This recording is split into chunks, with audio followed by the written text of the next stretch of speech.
आज हम लोग बात करेंगे नए चैप्टर पर, फाइनेंशियल स्टेटमेंट यानी फाइनल अकाउंट्स।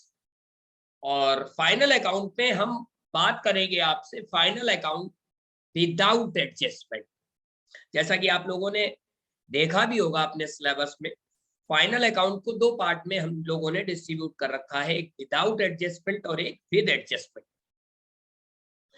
तो आज मैं आपसे बात करूंगा फाइनेंशियल स्टेटमेंट में फाइनल अकाउंट कैसे प्रिपेयर करते हैं, फाइनल अकाउंट बनाने के लिए हमें कौन कौन से अकाउंट बनाने पड़ते हैं, पहला अकाउंट कौन सा होता है, दूसरा अकाउंट कौन सा होता है, तीसरा अकाउंट कौन सा होता है। ठीक है, तो देर ना करते हुए हम लोग स्क्रीन पर चलते हैं और स्क्रीन पर सबसे पहले हम बात करते हैं कि फाइनल अकाउंट जब हम प्रिपेयर करते हैं तो सबसे पहला अकाउंट हमें कौन सा बनाना पड़ता है। तो जैसा कि आप देख पा रहे होंगे फॉर्मेट में स्क्रीन पर, सबसे पहला अकाउंट हम बनाते हैं ट्रेडिंग अकाउंट। सबसे पहला अकाउंट जो हम बनाते हैं वो कौन सा होता है, ट्रेडिंग अकाउंट। ओके, उसके बाद अगला अकाउंट हम बनाते हैं प्रॉफिट एंड लॉस अकाउंट। दूसरा अकाउंट कौन सा हम बनाते हैं, प्रॉफिट एंड लॉस अकाउंट। मैं शेयर कर दूं, यस। दूसरा अकाउंट हम लोग बनाते हैं profit and loss account. Okay, ठीक, जैसा कि आपको दिख रहा होगा। और तीसरा अकाउंट हम लोग बनाते हैं बैलेंस शीट। तीसरा अकाउंट हम बनाते हैं बैलेंस शीट। और बैलेंस शीट बेसिकली दो तरीके से बनती है, इन ऑर्डर ऑफ लिक्विडिटी और इन ऑर्डर ऑफ परमानेंस। ठीक है, तो ये सब भूल जाइए अभी, लिक्विडिटी और फलाना ये सब। अभी केवल आप ये समझिए कि हमको कौन कौन से तीन अकाउंट बनाने हैं। पहला ट्रेडिंग अकाउंट, दूसरा प्रॉफिट एंड लॉस अकाउंट और तीसरा बैलेंस शीट। अब देखिए, मैं अपने पिछले 23 सालों के अनुभव से ये बात बता सकता हूं, अक्सर स्टूडेंट्स को इस चैप्टर में दिक्कत आती है। और वो दिक्कत की बेसिक वजह क्या है, बेसिक रीजन क्या है।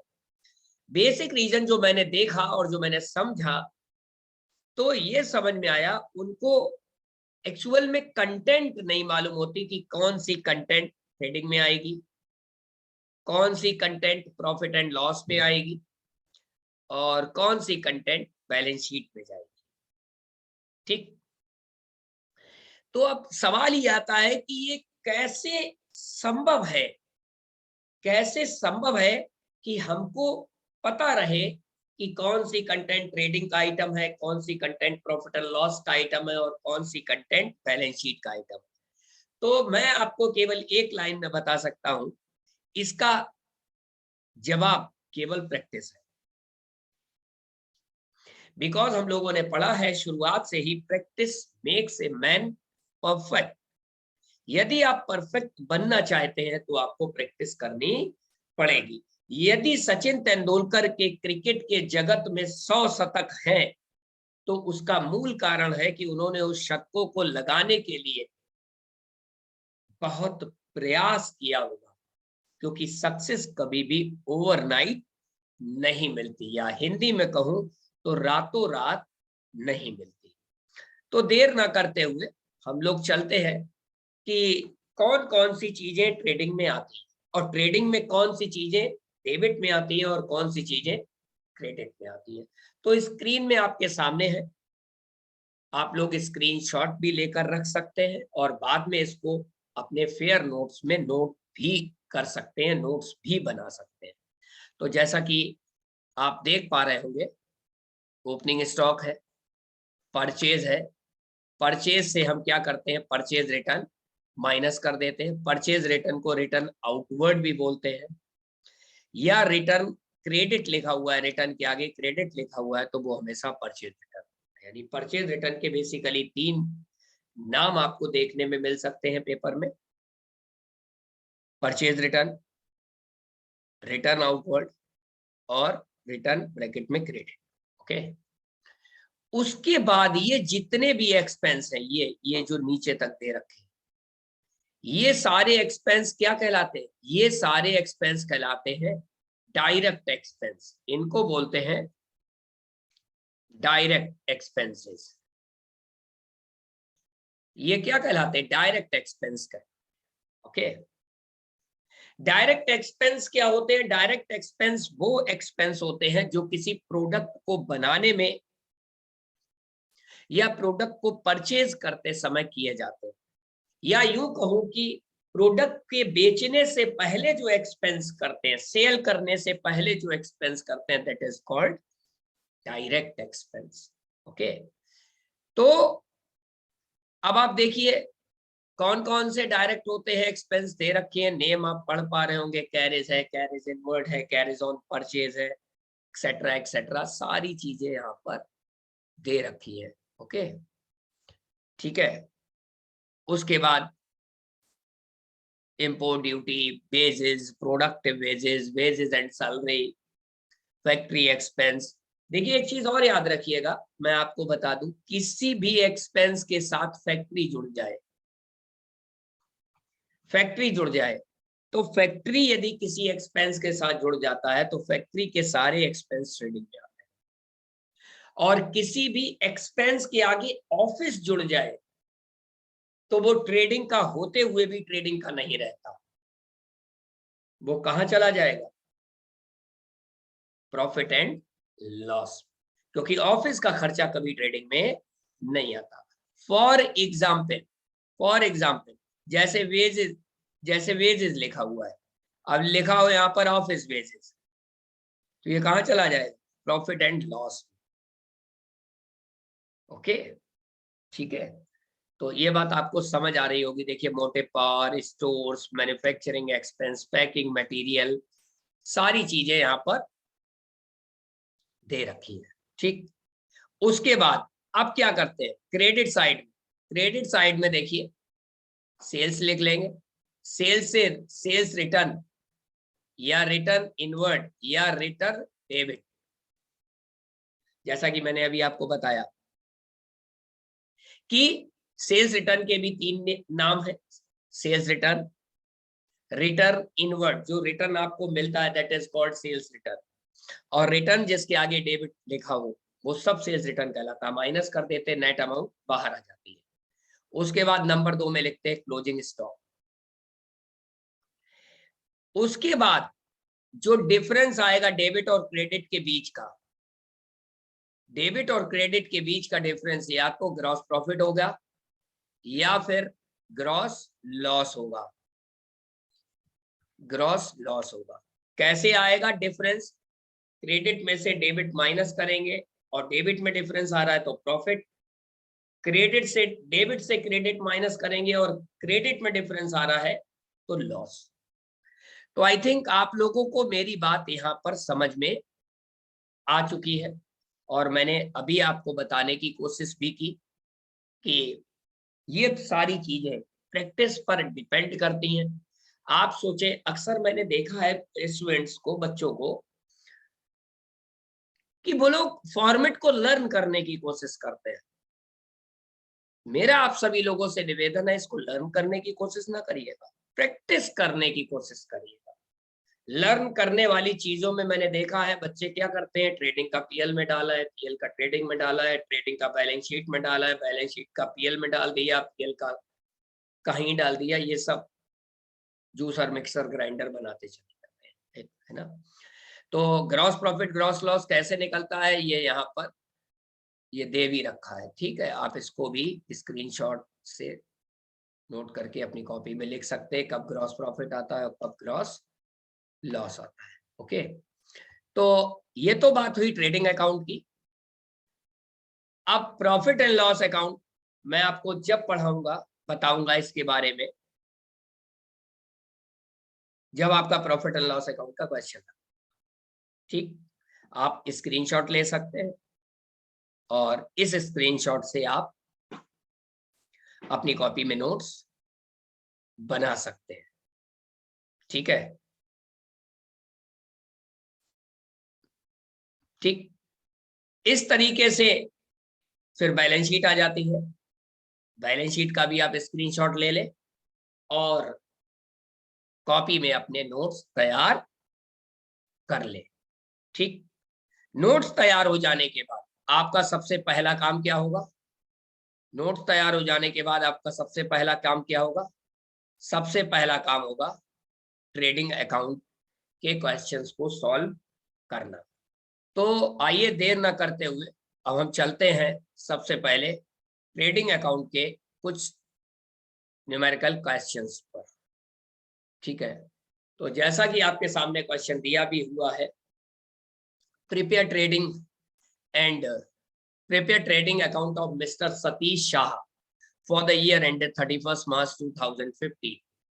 31 मार्च 2015 को सतीश शाह की जो इंफॉर्मेशन दे रखी है उससे ट्रेडिंग अकाउंट आपको बनाना है। ठीक, सारी इंफॉर्मेशन ये आपके सामने है। ठीक, उसके बाद आपने क्या किया? ट्रेडिंग अकाउंट खींच लिया, trading account of mister Satish Shah for the year ended 31 मार्च 2015। आपका काम क्या है? आपका काम ये है, एक डेबिट साइड आ गई और एक क्रेडिट साइड आ गई। आपका काम केवल इतना सा है कि एक एक करके आप देखते जाएंगे, एक एक करके आप देखते जाएंगे और ट्रेडिंग अकाउंट की जो कंटेंट है डेबिट की डेबिट में डाल देंगे और क्रेडिट की क्रेडिट में डाल देंगे। तो सबसे पहले हम लिखते हैं क्या? Opening stock. ठीक, तो ओपनिंग स्टॉक आपका ये दे रखा है। ठीक है, तो ओपनिंग स्टॉक हम सबसे पहले हमने लिख दिया नीचे लाके, ये आपको दिखाई दे रहा होगा, टू ओपनिंग स्टॉक। नंबर 2 में लिखते हैं परचेज। तो क्वेश्चन में देखिए परचेजेस दे रखा है 50,000 और परचेज रिटर्न भी दे रखा है 2,000। ओके, तो हमने सबसे पहले टू परचेजेस लिख दिया 50,000 और 2,000 रिटर्न माइनस करके 48,000 यानी 48,000 बाहर लिख दिया। ओके, फिर देखिए आते हैं क्वेश्चन में सेल्स दे रखी है 75,000, तो हमने सेल्स भी लिख दी 75,000 अंदर लिख लिया और सेल्स रिटर्न आपको यहाँ देखिए क्वेश्चन में दिख रहा है 3,000। सेल्स से सेल्स रिटर्न माइनस करके 72,000 यानी 72,000 बाहर कर दिया। ठीक है, समझ आ रही होगी आपको इतनी बात। ठीक, उसके बाद अब एक तरफ से चलते हैं। देखिए ओपनिंग स्टॉक हो गया, परचेज हो गया, परचेज रिटर्न हो गया, सेल्स हो गया। फर्नीचर, फर्नीचर होती है एक एसेट, फर्नीचर होती है एक एसेट और कोई भी एसेट कभी भी ट्रेडिंग अकाउंट में नहीं आती है, ना ट्रेडिंग में आती है ना प्रॉफिट एंड लॉस अकाउंट में आती है। कोई भी एसेट और लायबिलिटी कभी भी trading and profit and loss account में नहीं आती है। तो फर्नीचर नहीं आएगा। Rail freight, yes, rail freight को लिख दिया हमने 1,000, दिख रहा होगा आपको। ठीक, फिर उसके बाद carries inward of factory expense, yes, carries inward of factory expense भी लिख दिया। ठीक है, उसके बाद और चलते हैं आगे, और चलते हैं। सेल्स रिटर्न हम लिख चुके हैं। वेजेस आया 1,500, यस, वेजेस भी लिख दिया 2 में। फिर आ गया मशीनरी। मैंने अभी आपको बताया था कोई भी एसेट कभी भी ट्रेडिंग और प्रॉफिट और लॉस अकाउंट में नहीं लिखी जाती। और मशीनरी क्या होता है? Building, machine, furniture, stock, debtors, cash in hand, cash at bank. ये आप लोग एसेट क्या होती है ये सब अकाउंटिंग इक्वेशन में पहले ही पढ़ चुके हैं, कौन सी एसेट होती है, कौन सी लायबिलिटी होती है। तो कोई भी एसेट और लायबिलिटी कभी भी trading and profit and loss account में नहीं लिखी जाती। ओके, तो मशीनरी नहीं आएगी। फिर उसके बाद आया क्लोजिंग स्टॉक। क्लोजिंग स्टॉक को हम ट्रेडिंग अकाउंट के बाई में लिखते हैं, बाई क्लोजिंग स्टॉक देख रहे होंगे आप, और लिख दिया यहाँ पर 10,000। ठीक है, उसके बाद मैन्युफैक्चरिंग एक्सपेंस 1,300 रुपए है, तो मैन्युफैक्चरिंग लिख दिया, देखिए नीचे 2 मैन्युफैक्चरिंग एक्सपेंस 1,300। और उसके बाद ऑक्ट्रॉय, ऑक्ट्रॉय को बोलते चुंगी, चुंगी भी ट्रेडिंग में आती है, 2 ऑक्ट्रॉय 100। ओके, फिर क्या करेंगे? फिर मैंने आपको बताया था इसका टोटल कर लेंगे, ये टोटल कर लिया हमने। फिर इस टोटल में से यहां तक का टोटल करेंगे और इस टोटल को इससे माइनस कर देंगे, इस टोटल को इससे माइनस कर देंगे। माइनस करने के बाद जो बचेगा उसको लिखेंगे to gross profit transfer to profit and loss account. आप इतना भी नहीं लिख सकते तो लिख सकते हैं टू ग्रॉस प्रॉफिट C/D यानी कैरी डाउन। ओके, और इतना लिख दे तो और ज्यादा अच्छी बात है, gross profit transfer to profit and loss account.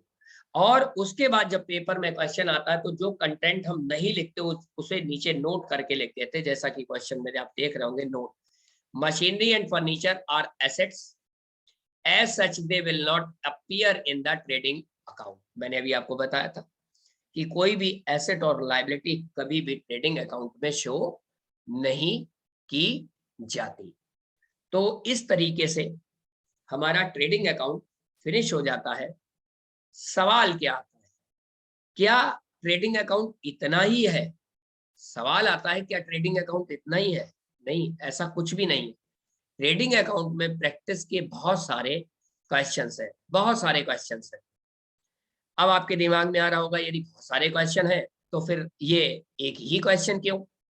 भाई आपके दिमाग में सवाल आना जायज भी तो है ना, कि यदि बहुत सारे क्वेश्चन है तो एक ही क्वेश्चन यहाँ क्यों लगवाया गया? बिल्कुल सही सही सवाल आपके दिमाग में आया। तो देखिए, मैंने ये बात आपको कई बार बोली है कि वीक में एक बार यूट्यूब लाइव लेकर एक क्लास में पूरा टॉपिक डिटेल से पढ़ा पाना संभव नहीं है। आप लोगों को सिंपली और स्मार्ट तरीके से क्या करना है, अपने मोबाइल के गूगल वाले आइकन पर जाना है और वहां पर डालना है www.isc.online। क्या डालना है? www.isc.online। तो जब www.isc.online पर जाएंगे और सर्च मारेंगे तो कुछ इस तरीके से आपका ये पेज खुल के आ जाएगा। ठीक, अब आपको डिटेल से ट्रेडिंग अकाउंट और पढ़ना है तो इस पेज के सर्च बॉक्स में जाकर आप डालेंगे अकाउंटेंसी। क्या डालेंगे? अकाउंटेंसी। तो जब आप अकाउंटेंसी डालेंगे तो इस तरीके से कुछ दो कोर्स यहाँ पर खुल के आएंगे, accountancy 12th for all boards और ये अकाउंटेंसी। तो ये अकाउंटेंसी है, ये इसको आप सिलेक्ट कर लेंगे और सिलेक्ट करने के बाद आप इसको सर्च करेंगे तो कुछ इस तरीके से पेज खुल के आ जाएगा। ये कोर्स पूरा खुल के आ जाएगा। अब सवाल आता है ये कोर्स कहाँ कहाँ फायदेमंद है और आपके लिए क्या क्या बेनिफिट है और आपको इसको क्यों देखना, सुनना, खरीदना और शेयर करना चाहिए। तो आइए देखते हैं एक छोटी सी।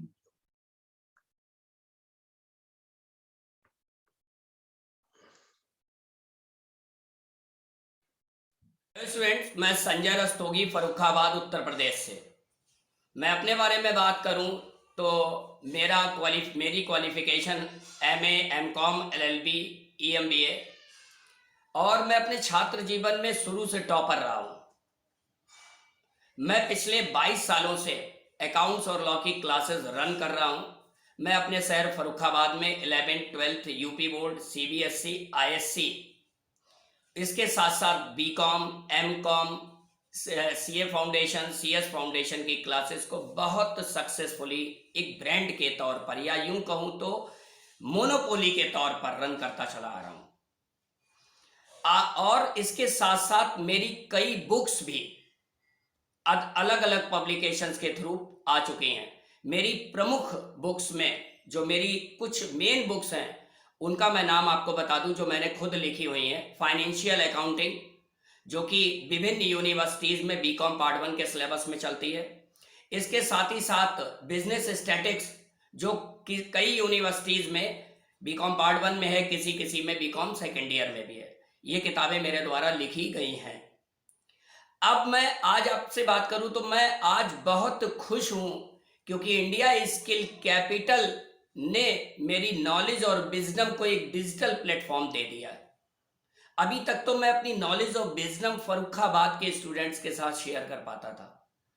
अच्छी बात यह है कि अब मैं अपने 22 सालों की जो नॉलेज और एक्सपीरियंस कहूं और विजडम जो कहूं वो मैं ऑल ओवर इंडिया स्टूडेंट्स के साथ शेयर कर पाऊंगा, जो कि आपके सामने है।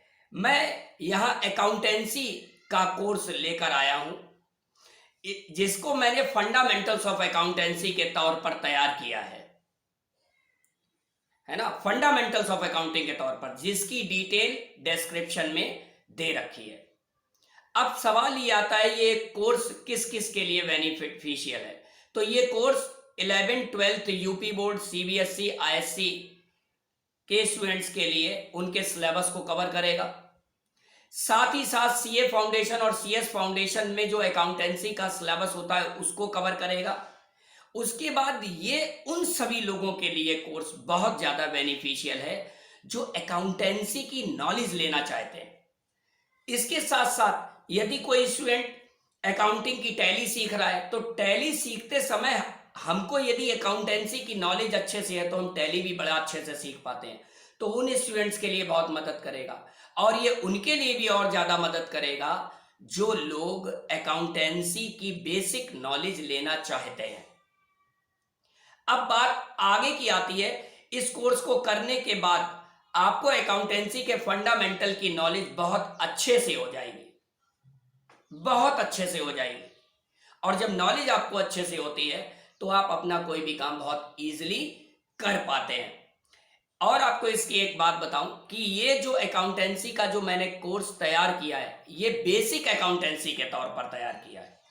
बेस अकाउंटेंसी मींस कोई भी स्टूडेंट, ये जरूरी नहीं कि वो कॉमर्स पढ़े, कोई भी स्टूडेंट ये जरूरी नहीं कॉमर्स पढ़े, कोई भी व्यक्ति जो अकाउंटेंसी की नॉलेज लेना चाहता है इस कोर्स को करके वो अकाउंटेंसी की एबीसीडी सीख जाएगा। और अच्छी बात क्या है, इस कोर्स को करने के बाद आप किसी भी अकाउंटिंग के क्षेत्र में आप अकाउंटेंसी सीख सकते हैं। मींस आप इसको अकाउंटेंसी का कोर्स यदि कर लेते हैं तो इसके बाद आगे की जो डिफरेंट टाइप की अकाउंटिंग आती है उसको बहुत इजीली सीख सकते हैं। आपको ये कोर्स इंडिया स्किल कैपिटल की प्लेटफॉर्म पर मिलेगा जो हमारी वेबसाइट है www.isc.online। और इसकी एक एंड्रॉयड ऐप भी है जो कि प्ले स्टोर से और एप्पल स्टोर से आप डाउनलोड कर सकते हैं इंडिया स्किल कैपिटल के नाम से। तो स्टूडेंट्स, बाकी की सारी डिटेल मैंने डिस्क्रिप्शन में दे रखी है और आपको इसके क्या बेनिफिट्स होंगे ये भी मैंने वाई द कोर्स में। देखिए, तो इससे आपको समझ आ गया कि इस कोर्स में क्या है। चलिए आइए कुछ इसके और एविडेंस देख लेते हैं इसमें और क्या क्या है। तो देखिए, इस कोर्स में 165 लेक्चर है, फुल लाइफ टाइम एक्सेस है, आपके मोबाइल से पूरा एक्सेस है। ये कभी भी फुल लाइफ टाइम एक्सेस का मतलब है आज आपने खरीदा, जीवन भर आपके मोबाइल में इसको आप यूज कर सकते हैं। मोबाइल और वेब पर एक्सेस है। टोटल सर्टिफिकेशन प्रोग्राम है। पूरा कोर्स करने के बाद आपको आईएससी की तरफ से अकाउंटेंसी का एक सर्टिफिकेट प्रोवाइड किया जाता है। मजे की बात क्या है, कितने रुपए का है ये, कितने रुपए का है? 389, केवल 389। अब आप सोच के देखिए, इतने रुपए में तो एक किताब भी नहीं मिलती और इतने रुपए में एक महीने की कोचिंग की फीस भी नहीं होती है शायद, ठीक है ना। इतने रुपए में अकाउंटेंसी की टेक्स्ट बुक भी नहीं आएगी, इतने रुपए में आपको एक कोर्स मिल रहा है, फुल सिलेबस इसमें। और कहाँ कहाँ ये यूज होगा ये तो आपने खुद ही समझ लिया होगा, ठीक। तो आइए देख लेते हैं इस कोर्स का सिलेबस क्या है, डिस्क्रिप्शन क्या है। तो देखिए, कोर्स में कितने चैप्टर है? 20 चैप्टर है, 20 चैप्टर्स है। 20 चैप्टर में चैप्टर कौन सा चल रहा है? Chapter number 12, financial statement without adjustment. Okay, तो आइए और देखते हैं इसमें और क्या क्या है, और क्या क्या है। तो ये फाइनल अकाउंट विदाउट एडजस्टमेंट यानी फाइनेंशियल स्टेटमेंट विदाउट एडजस्टमेंट, ये 7 इसमें लेक्चर है, ठीक। विद एडजस्टमेंट में 9 लेक्चर है। तो ओवरऑल समझने वाली बात क्या है? ओवरऑल समझने वाले बहुत सारी बातें हैं। वाई दिस कोर्स में देखिए आप पढ़ सकते हैं, जो अकाउंटेंसी सीखना चाहते हैं उनके लिए कोर्स बहुत इंपॉर्टेंट है। सीबीएसई बोर्ड के स्टूडेंट हो उनके लिए फायदेमंद है, आईएससी बोर्ड के हो उनके लिए भी फायदेमंद है, यूपी बोर्ड का हो उनके लिए भी फायदेमंद है, सीए फाउंडेशन की यदि आप क्लासेस ले रहे हैं उसके लिए भी फायदेमंद है।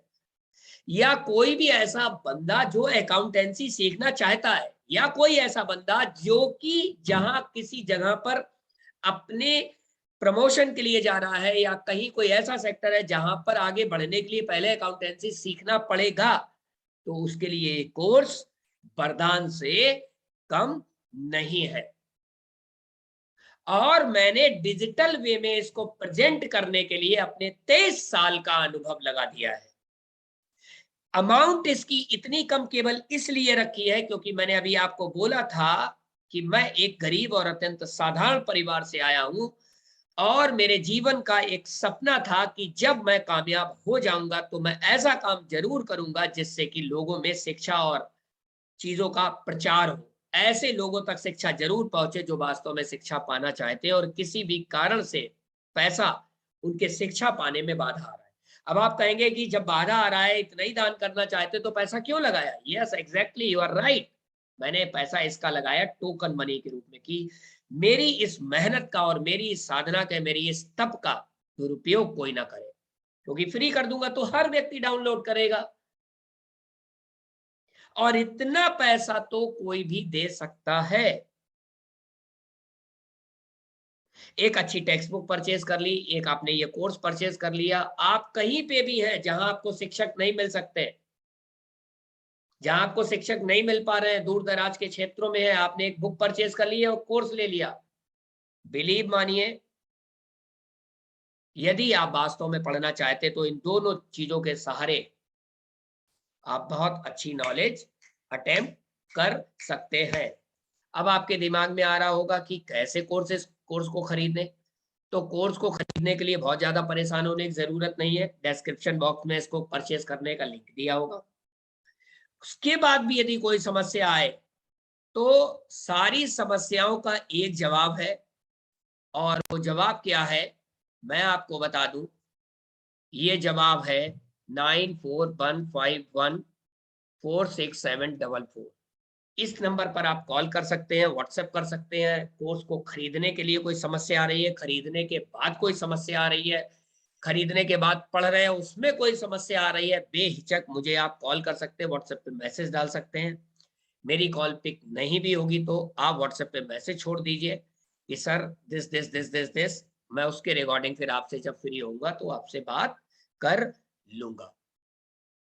मैं आपको फिर बता दूं, मेरा उद्देश्य यहाँ पर अपने कोर्स को बेचना नहीं है, क्योंकि कोर्स को बेचने का उद्देश्य होता तो इसकी कीमत 3 या 4 हजार रुपए होती। मेरा उद्देश्य है ऐसे लोगों तक शिक्षा पहुंचाना जो पढ़ना चाहते हैं, जो पढ़ना चाहते हैं और धन के अभाव में वो नहीं पढ़ पा रहे हैं, या काम करते हैं पूरे दिन भर, वो स्कूल नहीं जा पा रहे हैं, या कोई ऐसी समस्या आ रही लेकिन वो पढ़ना चाहते हैं। तो ऐसे लोगों का मोस्ट वेलकम है। और मैं तो ये कहूंगा कि आपने यदि खरीद लिया है तो लोगों को शेयर करिए, स्टूडेंट्स को शेयर करिए, टीचर्स को शेयर करिए। नहीं खरीदा है तो खरीद लीजिए, ठीक है ना, क्योंकि जब आप खरीदेंगे तभी इसकी इंपॉर्टेंस आपको मालूम पड़ेगी। इन्हीं बातों के साथ मैं अपनी बात समाप्त करता हूं। अगली यूट्यूब लाइव में मैं आपसे इसी चैप्टर में लेक्चर 2 पर बात करूंगा, प्रॉफिट एंड लॉस अकाउंट। आज मैंने बात की ट्रेडिंग अकाउंट, अगले यूट्यूब लाइव में बात करूंगा प्रॉफिट एंड लॉस अकाउंट, उसके बाद बात करूंगा बैलेंस शीट, और उसके बाद बात करूंगा कि एक ही क्वेश्चन में ट्रेडिंग, पीएल और बैलेंस शीट तीनों एक साथ कैसे बनते हैं। ओके, तब तक के लिए wish you all the best, take care.